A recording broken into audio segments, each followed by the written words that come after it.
We're going to make a documentary about Hot Wheels history. Come on, I'll need your help.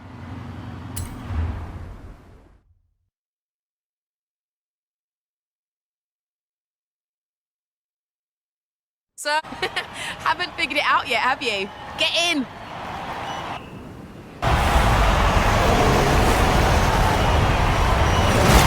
Just look at this place. It's like a childhood dream come true. I thought I'd bring along a few friends who wanted to show off their Hot Wheels inspired cars. So, I've got some fact sheets here. You get to learn along with the audience. I'll just hit the record button and... I never would have guessed, Hayley. Stick with me, kid. The biggest Hot Wheels expert on Earth is about to take you to school. It all started with Elliot Handler, who saw the toy cars his son played with and thought to himself, I could make something better. You see, right from the very beginning, Elliot envisioned a toy car that looked cool and rolled fast, making it that much more fun to play with.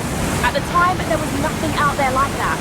Handler brought in former rocket engineer Jack Ryan and General Motors car designer Harry Bradley to help. And between them, they made the first 16 cars, known as the original 16. Jack's team developed the stainless steel axles and Delrin hubs that allowed the cars to roll super fast, while Harry made them look super eye-catching.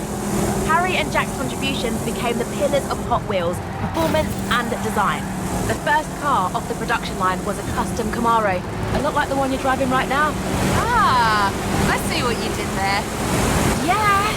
And another of the original 16 was the custom Fleetside, based on Harry's custom Chevy El Camino. Most of those early designs were inspired by hot rods and muscle cars, which were popular in California car culture at the time. After Harry Bradley, more designers joined the team, like Ira Guilford from Chrysler, who did the Twin Mill, and Larry Wood from Ford, who designed the original Bone Shaker. But right from the beginning, they were designing cars to do one thing above all: roll really, really fast on plastic tracks. Wow, you've done your research. Research? I memorized this stuff when I was 6 years old. One reason why Hot Wheels are so eye-catching is because of a special paint called Spectraflame. They use a transparent lacquer applied over a polished zinc plating, which gave it a totally awesome metallic effect. Just like a real car, since then Hot Wheels has broadened and developed its paint techniques to support a variety of looks and effects. Fascinating stuff, right? Another detail was the red stripe on the tyres, like the one you're driving now. They called them red line tyres, and they look so cool! Red line tyres are a defining characteristic of this era and are really sought after by collectors.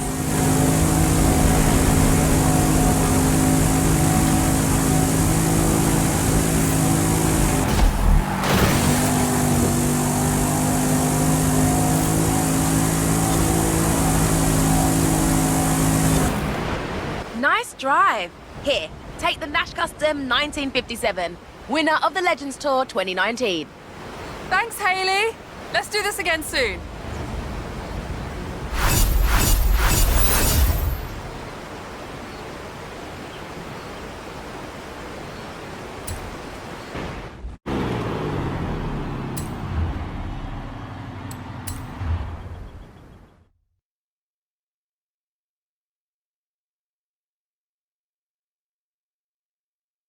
Come on, let's take this monster for a spin.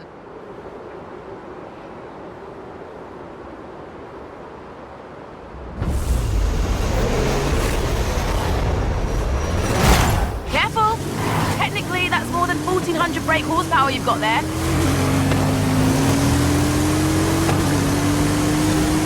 As I said, Hot Wheels have always been designed to go really fast on custom tracks. So, what do you do with the track? Well, you make it in segments so people can build whatever they like. Then you invent a battery-powered booster to shoot cars along the straight and a speed brake to slow them down for tight turns. You can even tune how fast the booster would propel the cars. But why stop there? Loops, jump ramps, bank turns, gravity drops, trestle bridges, chicanes, crossovers, lap counters, multi-lane, side-by-side racing launchers. All fully compatible, of course. That's just good engineering. They even made an auto shop with a working dyno and a teeny tiny oil can and wrench to tune up your cars. I played with it. Nice. So, why is the track orange? It's like bright orange. Can't argue with that.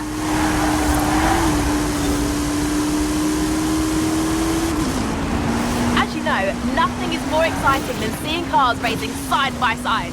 Hot Wheels made loads of accessories for this, including launchers for the start line, speedometers to clock the speed of passing cars, and finish gantries that could show which car had won. No cheating allowed. In the 70s, there were dedicated multi-lane track pieces, including the Fat Track, which was 3 lanes wide and had no dividers for risky overtakes.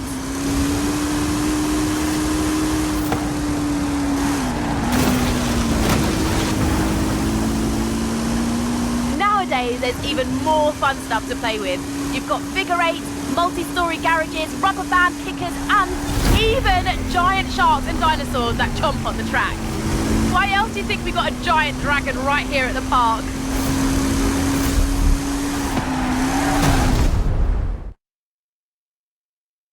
So, why make your cars go really fast on plastic track?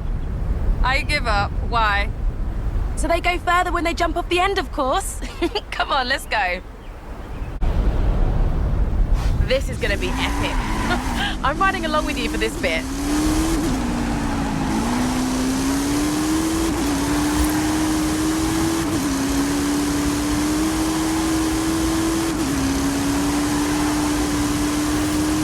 Punch it! Let's see the twin mill fly. Oh yeah! Off the end of the track.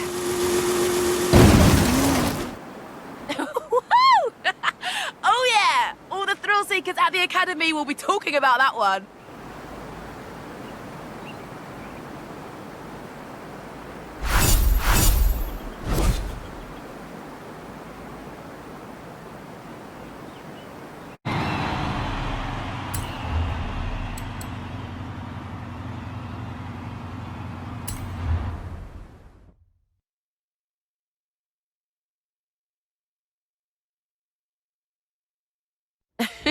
You're probably wondering what all this snake and mongoose talk is about, right?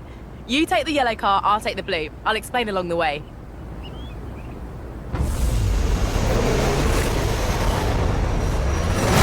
You've heard of John Prudhomme and Tom McEwen, right? They were famous NHRA drag racers in the 70s, who had a friendly rivalry going on for years. John was a 4-time National Hot Rod Association champ and Motorsport Hall of Famer. He was nicknamed the Snake. And Tom McEwen was another dragster who won the NHRA US Nationals. They called him the Mongoose. They were both well-established racers in their own right. As the two of them competed in the US Nationals over the years, they crossed paths numerous times, which sparked a friendly rivalry between them.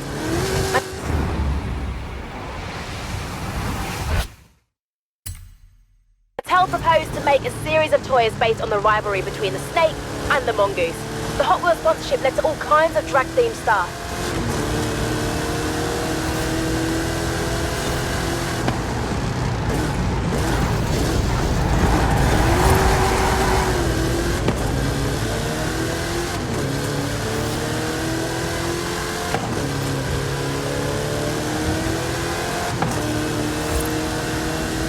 Hot Wheels came out with all kinds of new lines back then.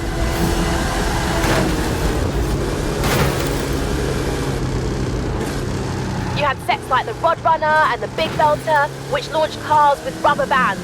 The Big Belter could even detect jump starts, which is pretty cool, right? These were a smash hit and propelled both Hot Wheels and drag racing to greater levels of fame.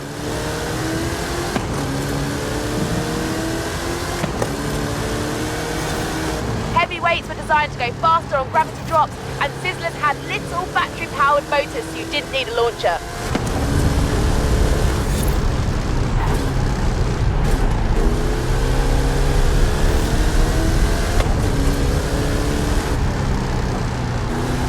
new designer named Paul Tam started drawing six-wheel designs like six-shooter and open fire.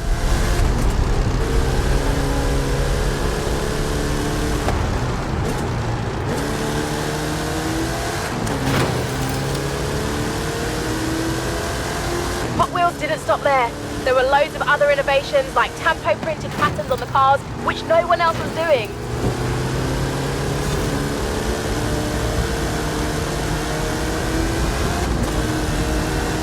Then you had the Hot Wheels Collector's Club Kit, where you could mail in to get either the Boss House, Heavy Chevy, or King Cuda, all with open hoods, big supercharger blowers, and silver paint jobs.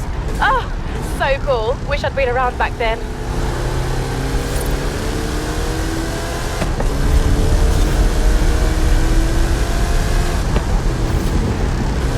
You know what? All this talk about drag racing has given me an idea.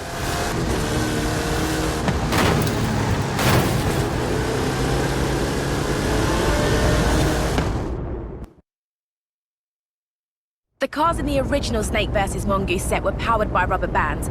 These ones, well, aren't. How about you and I test them in a drag race? Okay. Bring it on, Hayley.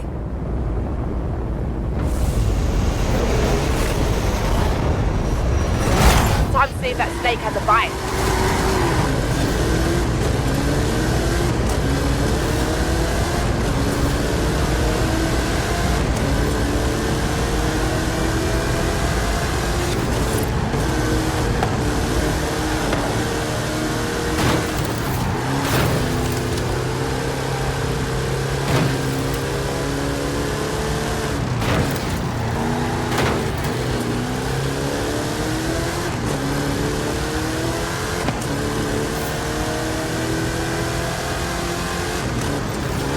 Coming up on a loop. Keep your car in the middle.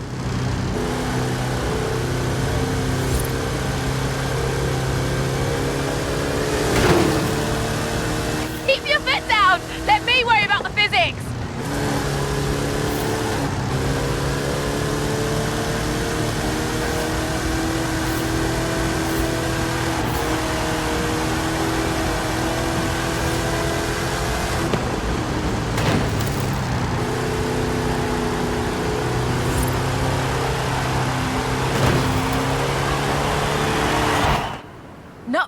Not bad. I obviously let you win, though. Who else am I going to give the keys to the Rip Rod?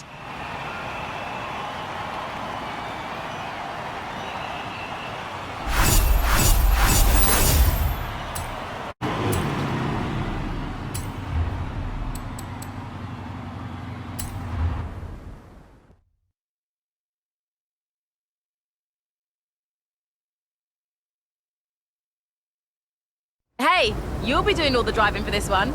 Here, take the keys and I'll be on the radio.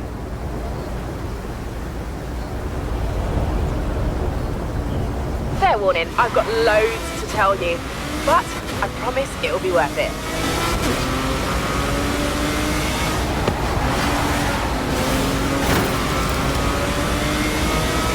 Right, so the 80s were known as the Black Horse era because the previous Redline tyres with a red pinstripe were discontinued in 1977. Then there were hot ones with thinner axles, ultra hot, the new wheel design, real riders with actual rubber tyres. Those were pretty popular. Let me think. You've got crack-ups with damaged panels, colour shifters that changed in water. Oh, and you know the blue car blister packs you can recognise from across the store? Those started in the 80s too.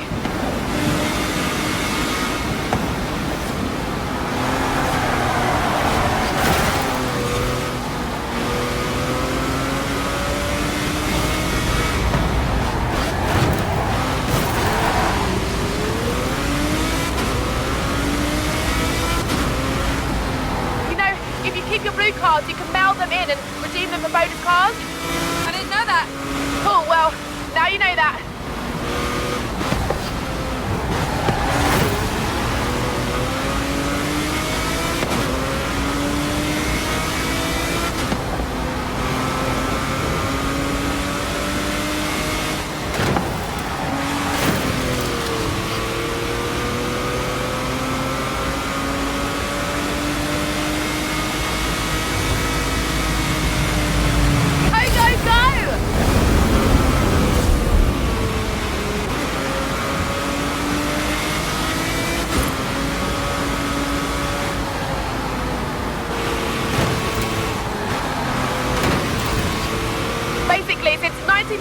when they split up the product line into series and brought in numbering and limited editions. Collecting Hot Wheels has gone from a hobby to a full-on obsession.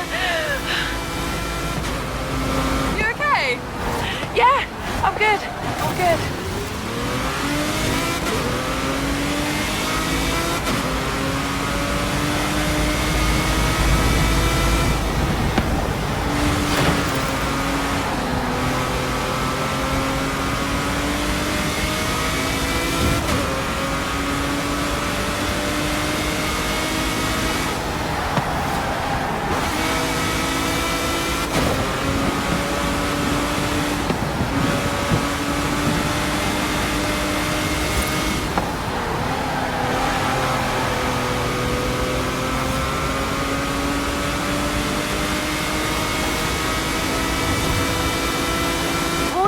Era, Mattel bought Tyco Toys in '97, makers of the Matchbox brand of toy cars.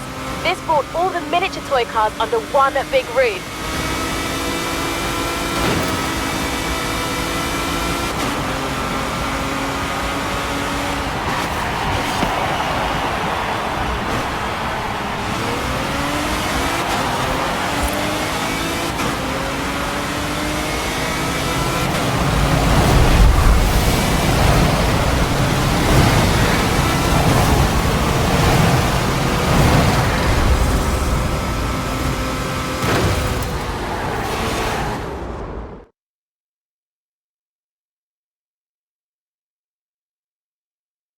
I've set you up with a rip rod for this one. Off-Road Series 2014, code BD00. One of the new lines Hot Wheels created was called the Treasure Hunt Series. Limited production, super collectible. Obviously, we can't go into a toy store or convention floor, so I'll simulate the experience with some treasure chests.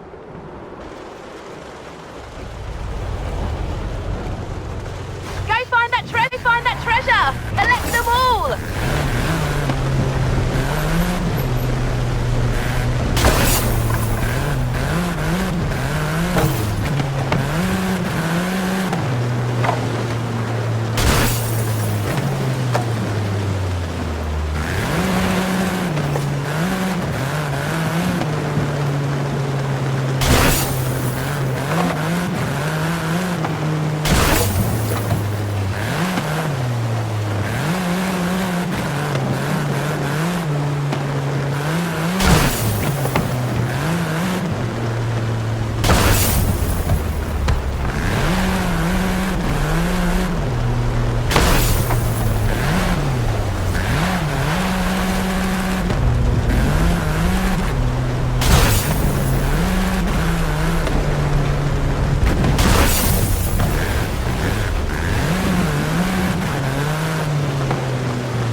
Up for grabs next. See? This is my whole life!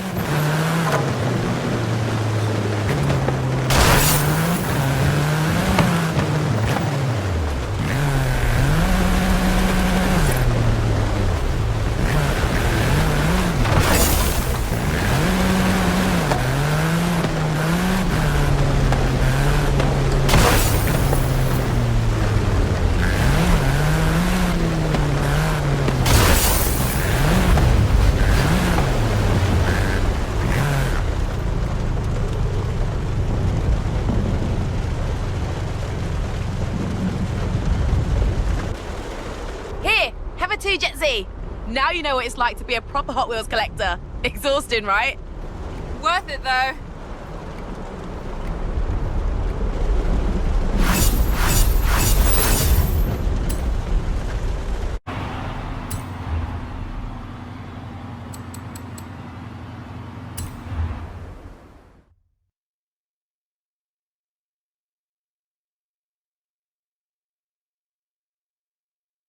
I've always had a soft spot for the Bone Shaker. It's like an antique you can drive around in. Let's go.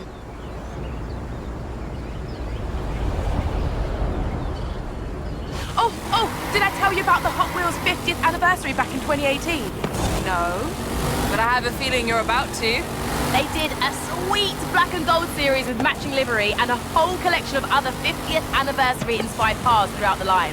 They also started the Hot Wheels Legends Tour. Custom car builders compete to show off their best designs. Then Hot Wheels picks the best one and makes it into a 1/64 scale toy. That's how we ended up with the two Jet C, Nash Metropolitan and Custom Trans Am.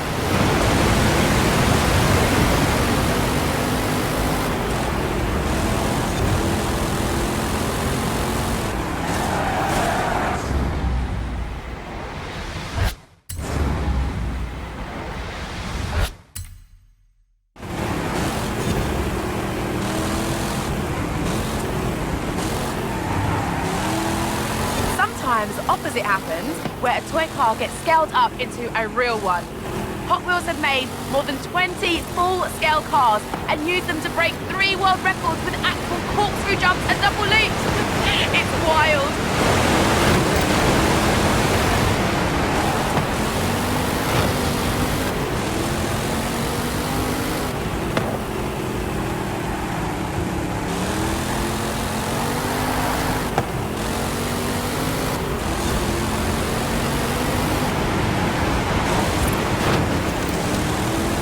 By the 2000s, loads of amazing designers had worked on Hot Wheels. Mark Jones, Phil Reelman, Brendan Bertuski, Fraser Campbell, I could go on and on.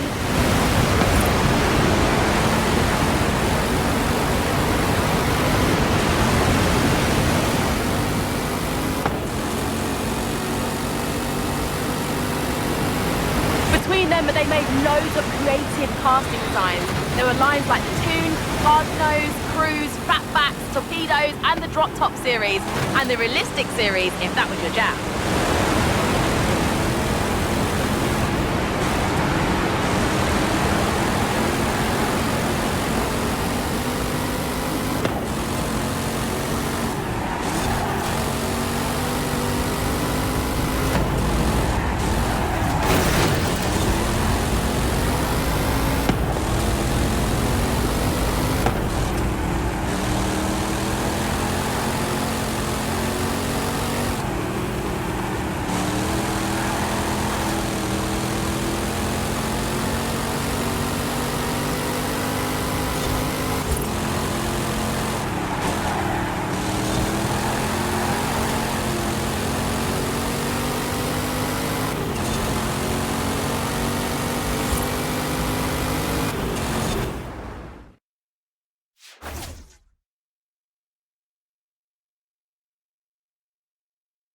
Nice. Now, let's shake up that Bone Shaker a bit, shall we?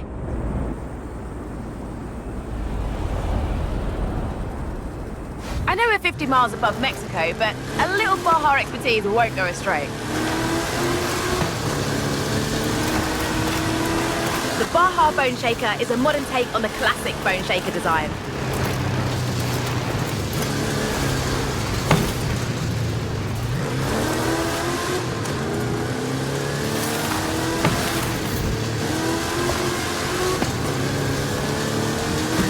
Have done heaps of cool stuff outside of model cars as well. You mean apart from the Horizon Festival? Exactly. There was an animated movie in 2003, a TV series called Hot Wheels Acceleracers in 2005, and tons of video games going all the way back to an 8-bit version in 1984. Oh, those were the days.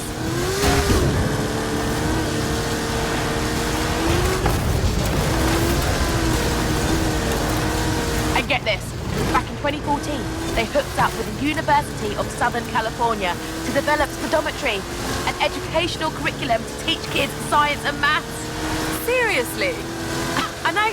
And there's me, stuck in a university lecture on advanced analytics with no toy cars or anything. So unfair.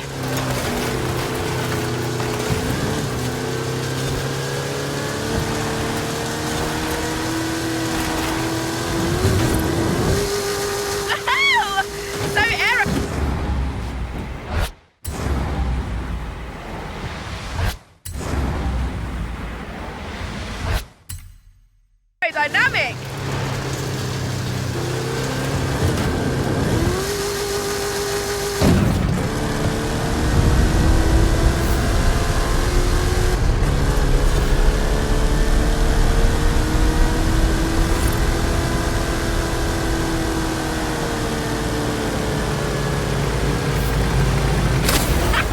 I love how it makes your stomach go weird.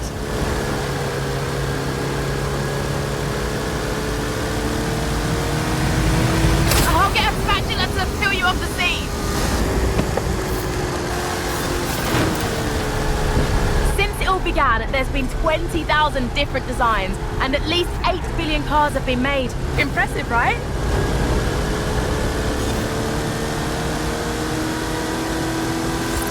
But the rare cars are still worth a lot at auction. An ultra-rare prototype of the 1969 Volkswagen Beach Bomb sold for $72,000, and some collections are estimated to be worth over $1 million. In the early 2000s, several collector conventions began to spring up around the world, where fans could meet up to buy or sell cars, show off their collections, or just talk about their hobby.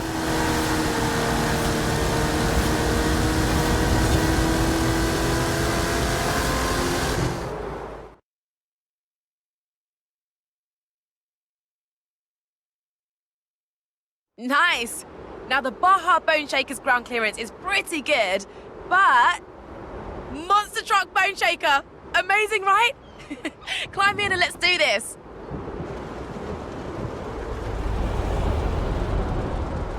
I figured we could finish the documentary in style with an epic stunt run in this beast.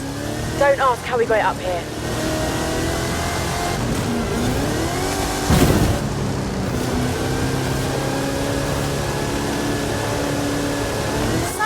What fun facts have you got on this thing? Can we do epic stunts now and do facts later, please? Woo! This is epic!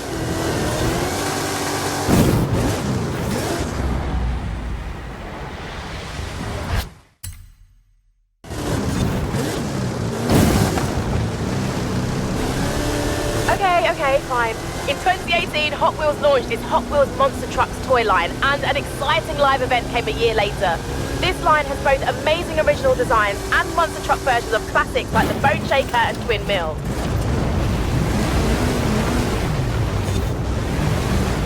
Couldn't have done it better at 1:64 scale.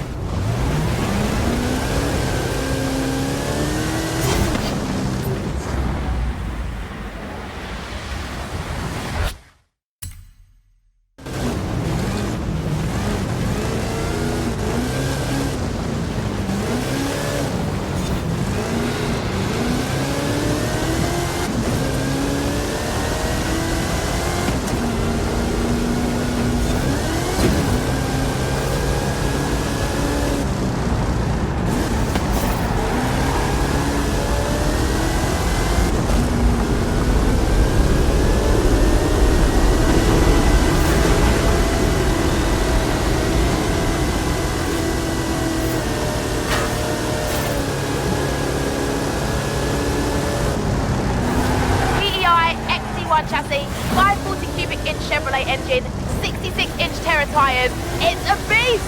Anyway, stunts please!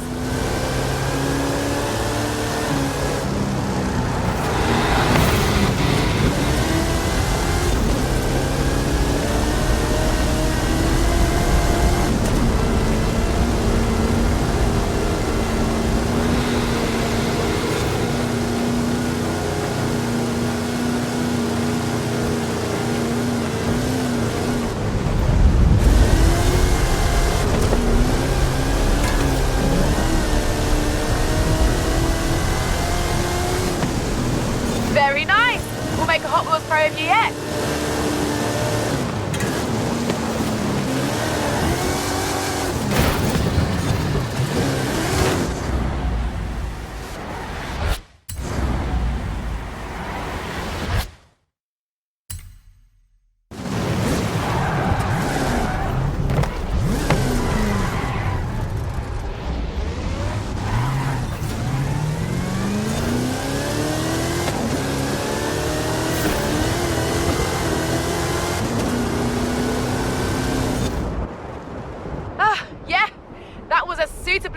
finale.